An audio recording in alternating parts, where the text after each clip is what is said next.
The heading Zener diode as voltage regulator. काल जे बघितलं आपण Zener breakdown, Zener diode characteristics, त्याच्यामध्ये आय व्ही कॅरेक्टरिस्टिक्स होते. त्यानंतर आज आपल्याला बघायचं आहे त्याचं फर्स्ट ॲप्लिकेशन आहे Zener diode as a voltage regulator. Circuit diagram आहे ती काढून घ्या अगोदर.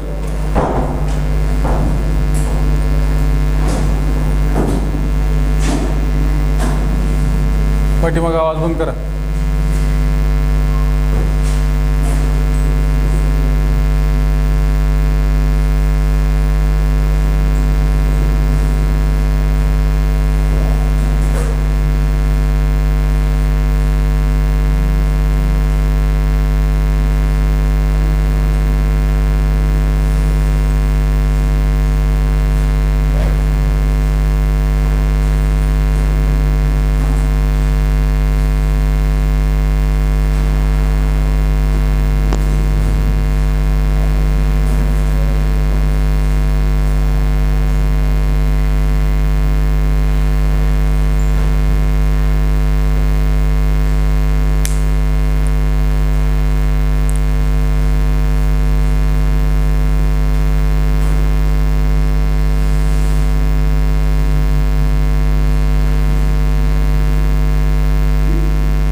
इकडे एक समोर, इकडे इकडे समोर समोर ते बेंचवर. हां सांग, ह्या डायग्राममध्ये डायोड आहे का? डायोड आपण दाखवलाय का याच्यात? सांग तूच. सांग, या डायग्राममध्ये आपण डायोड दाखवलेला आहे का?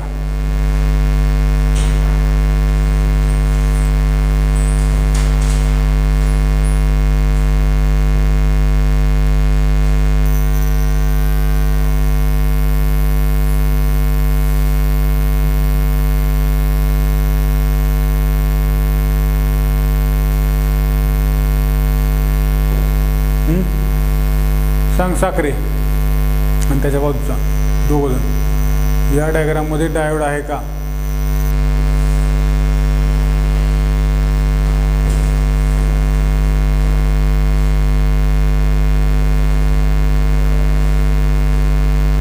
आहे का? एक नंबरचा सांग तू, त्याच्यात डायोड आहे का डायग्राममध्ये? हां दाखवावं लागेल आपल्याला डायोड आहे. सांगा इकडं चारी पण उभे राहा, चारी पण. त्याच्यात डायोड कुठं आहे सांगा मला.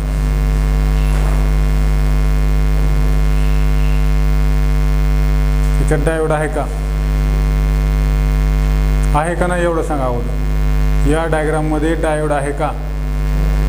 हां आहे. कुठलं आहे? नाही नाही, नाव काय त्याचं?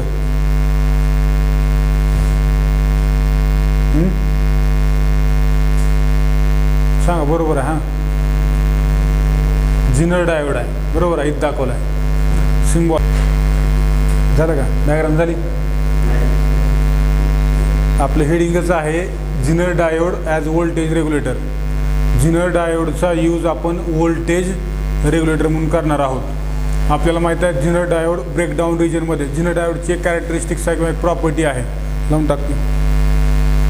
झिनर डायोडची एक प्रॉपर्टी आहे किंवा कॅरेक्टरिस्टिक्स आहे की झिनर डायोड ब्रेकडाऊन रिजनमध्ये त्याच्या अक्रॉस असणारं जे पोटेन्शियल ड्रॉप आहे किंवा व्होल्टेज आहे ते ऑलमोस्ट कॉन्स्टंट ठेवते. जरी त्याला प्रोव्हाइड होणारा जो इलेक्ट्रिक करंट आहे त्याच्यामध्ये जरी व्हॅरिएशन्स आले तरी जिनर डायोडच्या अक्रॉस असणारं जे व्होल्टेज आहे, याच्या अक्रॉस म्हणजे काय, याच्या पॅरलमध्ये कनेक्ट केल्यानंतर इथं जे काय आपल्याला ह्या RLच्या अक्रॉस जे पोटेन्शियल डिफरन्स मिळणार आहे तो म्हणजे याचा पोटेन्शियल डिफरन्स असतो आणि हा ऑलमोस्ट कॉन्स्टंट असतो कधी ब्रेकडाऊन रिजनमध्ये ऑपरेट केल्याच्या नंतर. ही त्याची प्रॉपर्टी आहे, तीच आपण या ठिकाणी यूज करणार आहोत. म्हणून आपण जिनर डायोडचा उपयोग रेग्युलेटर म्हणून करू शकतो. व्होल्टेज रेग्युलेटर लावून टाकते पाठीमागचं द्या लिहून खाली. Wien zener diode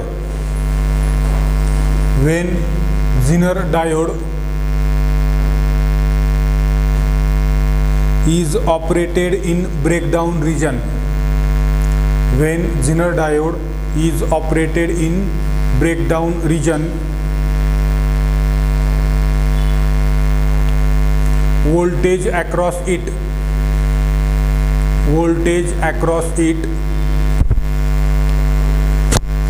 remains almost constant. Voltage across it remains almost constant even if the current through it changes by large amount. Even if the current through it changes by large amount.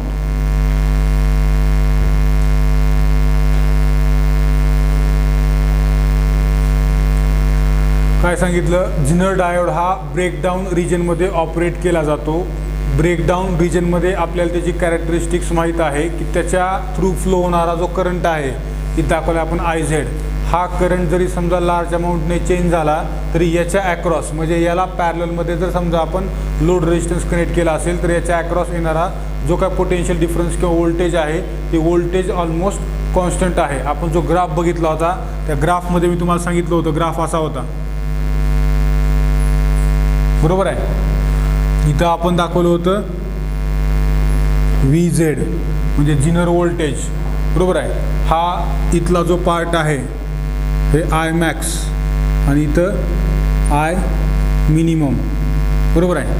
हे I max आणि वरचं I minimum याला म्हणतो आपण breakdown region, बरोबर आहे. या breakdown रिजनमध्ये काय दिसते आपल्याला, करंट चेंज होत चालला आहे लार्ज अमाऊंटने, परंतु व्होल्टेज कसं आहे, जर ग्राफ असा आला असता पुढे तर व्होल्टेज इकडं असं वाढत चाललंय म्हणलो असतो आपण. ग्राफ कसा इथून सरळ सरळ खाली आहे, याचा अर्थ व्होल्टेजची व्हॅल्यू जी आहे ती कशी आहे, एकच भेटणार आहे आपल्याला.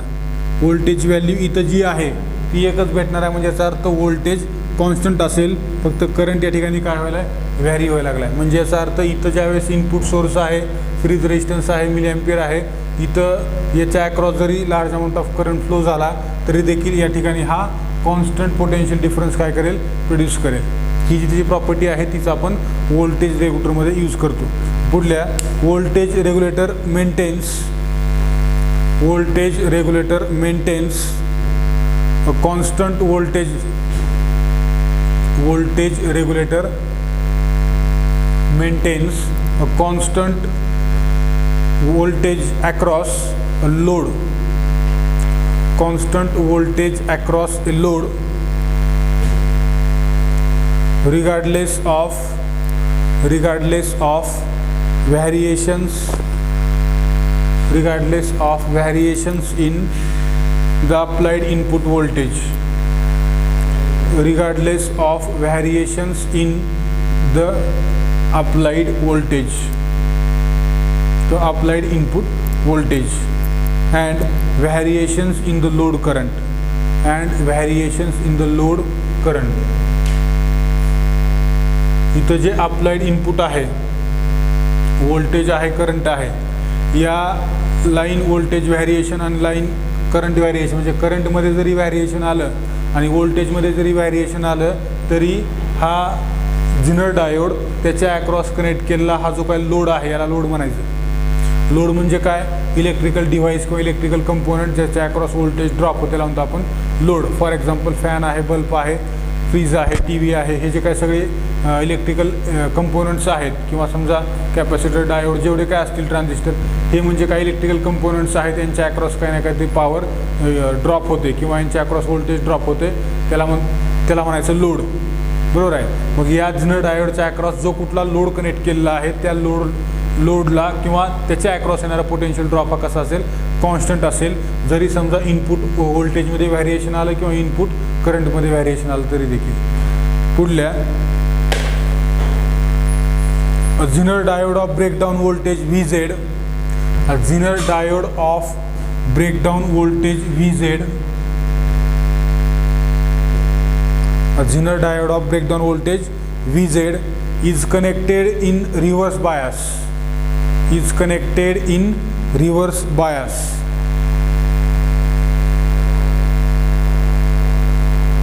to an input voltage source, is connected in reverse bias to an input voltage source VI दाखवले V in किंवा VI, connected in reverse bias to an input voltage source VI, V input. एक असा Zener diode आपण consider केला ज्या Zener डायोडचा breakdown voltage किती आहे, Vz आहे. एक असा आपण Zener डायोड कन्सिडर केला ज्या Zener डायोडचं ब्रेकडाऊन व्होल्टेज किती आहे, Vz, जे आपण कनेक्ट केलेलं आहे या इनपुट सोर्सच्या अक्रॉस, बरोबर आहे. दुसरी गोष्ट काय सांगितली तर आपल्याला की Zener डायोड हा इथं आपण ग्राफ बघतोय, कशाचा ग्राफ आहे हा, रिव्हर्स बायसमधला ग्राफ आहे. फॉरवर्ड बायसमध्ये याच्या प्रॉपर्टीज किंवा कॅरेक्टरिस्टिक्स कशा आहेत, same as that of ordinary PN junction diode. त्याच्यामुळे याला स्पेशल पर्पज डायोड असं कधी म्हणतात, ज्यावेळेस हा ऑपरेट केला जातो कशामध्ये, रिव्हर्स बायसमध्ये आणि ब्रेकडाऊन रिजनमध्ये. त्याच्यामुळं इथं रिव्हर्स बायस आलं पाहिजे. इथं कुठला आहे, पी टाईप कुठं असेल, एन टाईप कुठं असेल, इथं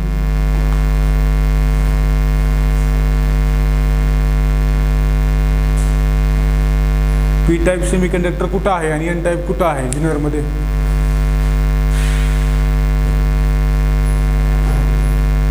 सांगा.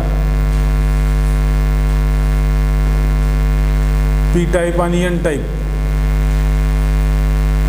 त्याच्या पाठीमागं हा जो डायोड आहे याच्यामध्ये कुठली बाजू पी टाईप आहे आणि कुठली बाजू एन टाईप सेमीकंडक्टर आहे. आपल्याला माहिती आहे डायोड कशापासून तयार होतो, पी टाईप आणि एन टाईप सेमीकंडक्टरपासून तयार होतो. आता याच्यामध्ये पी टाईप कुठल्या बाजूला आहे, एन टाईप कुठल्या बाजूला आहे, कारण ते माहीत झाल्याशिवाय आपण त्याला रिव्हर्स बायसमध्ये टाकू शकत नाही. पाठीमागं त्याच्या वरची बाजू कुठली आहे, एन टाईप आहे आणि खालची बाजू पी टाईप आहे, बरोबर. बसा खाली. मग इथं काय झालं, पॉझिटिव्हचं जे कनेक्शन आहे ते कुठं आलं, या ठिकाणी एनला आलं, आणि जे निगेटिव्ह आहे ते कुठं गेलं, पीला. त्याच्यामुळे ॲटोमॅटिकली Zener डायोड काय झाला, रिव्हर्स बायसमध्ये गेला. मग हा जर रिव्हर्स बायसमध्ये असेल तर मग आपल्याला त्याच्या ज्या प्रॉपर्टीज आहेत त्याला आपण रिव्हर्स व्होल्टेज एवढा अप्लाय करायला पाहिजे की तो कुठं गेला पाहिजे, रिव्हर्स बायसमध्ये गेला पाहिजे. इथं आल्यानंतर रिव्हर्स बायसमध्ये जाईल आणि नंतर मग त्याच्यामधून किती जरी करंट फ्लो झाला किंवा व्होल्टेजमध्ये व्हॅरिएशन आलं तरी देखील हा काय करेल, त्याच्या अक्रॉसचं व्होल्टेज कॉन्स्टंट ठेवेल. म्हणून आपण काय म्हणूया ठिकाणी एक आपण Zener डायोड डायग्रामचं डिस्क्रिप्शन आहे, डायग्राममध्ये काय काय आहे ते मी तुम्हाला सांगतोय. एक आपण Zener डायोड कन्सिडर केला ज्याचं ब्रेकडाऊन व्होल्टेज Vz आहे आणि त्याला रिव्हर्स बायसमध्ये आपण कनेक्ट केले एका इनपुट सोर्सच्या अक्रॉस, ज्याचं नाव आपण इथं VI दिले, बरोबर आहे. त्याच्या पुढल्या the register RS, series resistance आहे, हा सिरीज रेजिस्टर आहे, बरोबर आहे. The resistance RS, register RS connected in series with Zener diode, the register RS connected in series with Zener diode limits the current flow, limits the current flow through the diode, limits the current flow through the diode. Series रेजिस्टन्सचं काम काय आहे,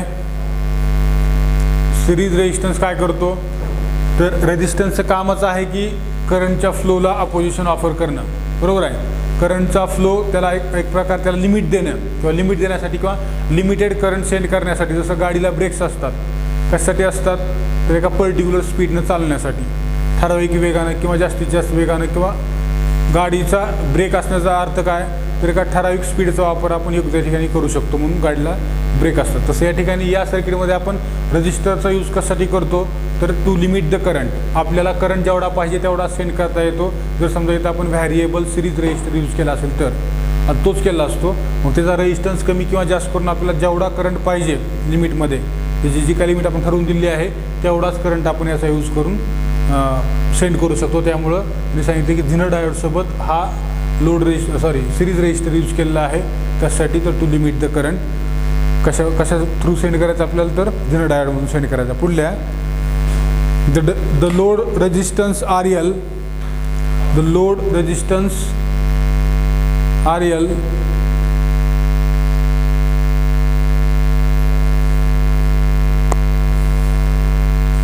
the load resistance RL is connected in parallel with Zener diode, is connected in parallel with Zener diode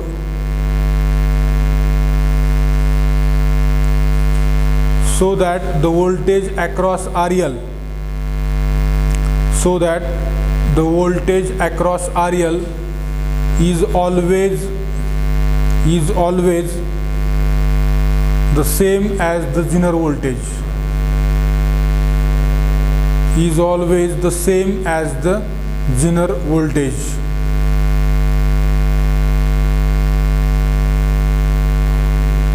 Is always the same as the Zener voltage. म्हणजे याचा अर्थ load resistance जो आपण connect केलेला आहे तो पॅरललमध्ये कनेक्ट केलेला आहे. कशाच्या? झिनर डायोडच्या. पॅरलल कॉम्बिनेशनमध्ये कधीही काय आपल्याला माहिती आहे, पॅरलल कॉम्बिनेशनमध्ये व्होल्टेज कॉन्स्टंट आणि करंटचं ॲडिशन होते, बरोबर आहे. मग याच्या अक्रॉस जेवढं व्होल्टेज मेंटेन होणार आहे तेवढंच ॲटोमॅटिकली लोड रेजिस्टन्सच्या अक्रॉस मेंटेन होईल, आणि तेच आपल्याला पाहिजे. आपण अशा प्रकारचा झिनर डायोड यूज करणार आहोत, त्याचं ब्रेकडाऊन व्होल्टेज ठरलेलं असेल, त्याच्यामुळं त्याच्या अक्रॉस जे व्होल्टेज मेंटेन होणार आहे, बरोबर आहे. समजा मी झिनर डायोड मला पाहिजे इथं 12 व्होल्ट, टी व्ही आहे, टी व्हीसाठी मला कॉन्स्टंट 12 व्होल्ट एवढं व्होल्टेज पाहिजे, तर मी काय करणार या ठिकाणी 12 व्होल्ट ज्या झिनर डायोडचं ब्रेकडाऊन व्होल्टेज आहे तोच मी वापरणार. मी असा झिनर डायोड चॉईस करणार ज्या झिनर डायोडचं ब्रेकडाऊन व्होल्टेज किती आहे, 12 व्होल्ट आहे. म्हणजे तो काय करेल, ब्रेकडाऊन रिजनमध्ये आल्याच्या नंतर इथं कॉन्स्टंट 12 व्होल्ट एवढं व्होल्टेज मेंटेन करेल. आणि याला पॅरललमध्ये कोण आहे, लोड रेजिस्टन्स आहे. मग पॅरलल कॉम्बिनेशनमध्ये एक प्रॉपर्टी आहे किंवा कॅरेक्टरिस्टिक्स आहे, काय सांगते, पॅरलल कॉम्बिनेशनमध्ये voltage across two electrical components is always same or constant. मग आता इथं 2 कंपोनंट आहेत, याचं व्होल्टेज 12 व्होल्ट असेल तर याचं पण ऑटोमॅटिकली 12. याला तुम्ही आणखीन एक कनेक्ट करा, ते पण 12च व्होल्ट येईल. त्याला तुम्ही आणखीन एक कनेक्ट करा, ते देखील 12च व्होल्ट येईल. परंतु सिरीजमध्ये काय होते, व्होल्टेजेसचं ॲडिशन आणि करंट कॉन्स्टंट असतं. तसं या ठिकाणी इथं काय होईल, जर समजा हा ब्रेकडाऊन रिजन याचं VZ जे आहे ते किती आहे, 12 व्होल्ट असेल, तर याचं पण किती असेल, VRL ते देखील 12 व्होल्टच असेल. म्हणजे आपण लिहू शकतो VZ is equal to VRL. आता हा ॲक्च्युअल वर्किंग कसा करतो ते आपल्याला 1 बाय 1 एक 3 पॉईंट आहेत. त्या 3 पॉईंटमध्ये या सर्किटचे आपल्याला वर्किंग आहे, ती आपण नेक्स्ट लेक्चरला बघू. ठीक आहे, थांबू आपण.